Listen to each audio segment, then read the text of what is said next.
mynews.studio. Picture this: billions in settlement money, a pharmaceutical company gone, and a whole new phase in the opioid crisis. How did we reach this point?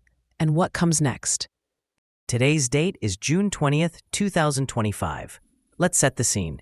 Every U.S. state, plus Washington, D.C. and the territories, have agreed to a $7.44 billion settlement with Purdue Pharma and the Sackler family.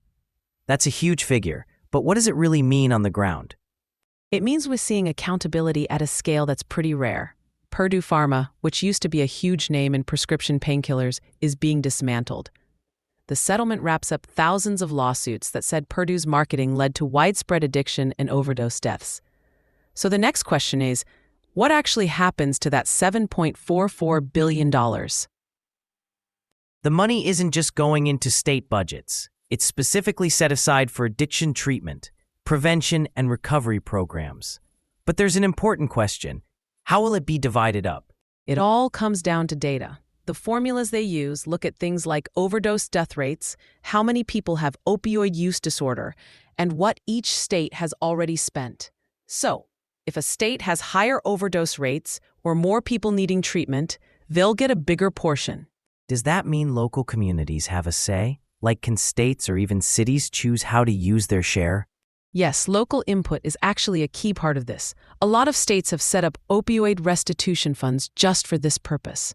For instance, Maryland will use its share through the Maryland Opioid Restitution Fund, so local agencies can focus on what their residents need most. Plus, most of the money will be sent out in the first 3 years, so help reaches people quickly. Speed's important, but what about oversight? How do we make sure the money doesn't just get lost in bureaucracy? That's where the new public benefit company comes in. Purdue Pharma as we know it is going away, but what replaces it will be governed by an independent foundation. The Sacklers have no role.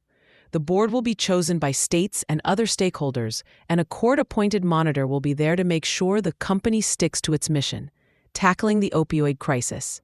So, it's not just about paying out money. It's also a shift in how companies connected to opioids are being managed. Has anything like this happened before? Not at this scale. The company has to follow strict court orders. Those include requirements from the Department of Justice. And with the public benefit structure, any future profits have to support public health, not private interests. And the Sacklers, are they completely out? No involvement at all? Exactly. That's written directly into the Foundation's charter and is enforced by the court. It's designed to be a legal firewall. This deal is US-based, but could it influence other countries? Is there potential for a ripple effect? Absolutely. Opioid misuse isn't just an American problem. This settlement shows it's possible for legal systems to hold corporations and owners responsible, even the very powerful ones.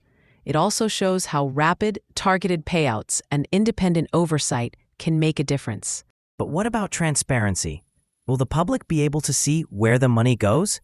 The new company will have to report publicly, and the court-appointed monitor will publish regular updates on compliance. That level of openness hasn't always existed with public health settlements. Could this model be used for other public health crises in the future, not just opioids? It's possible. The independent board, strict oversight, and keeping former owners out all set new standards. Other countries and sectors might adapt something similar for their own health problems.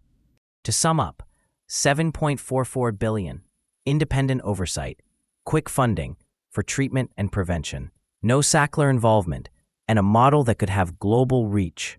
The opioid crisis isn't over, but the settlement marks a shift. It's a move from just managing a crisis to actually changing the system. Thanks for listening. We've explored the biggest opioid settlement in history, how it works, who it helps, and why it could matter far beyond the U.S. Thanks for joining us. This episode was brought to you by mynews.studio. Try it now for free.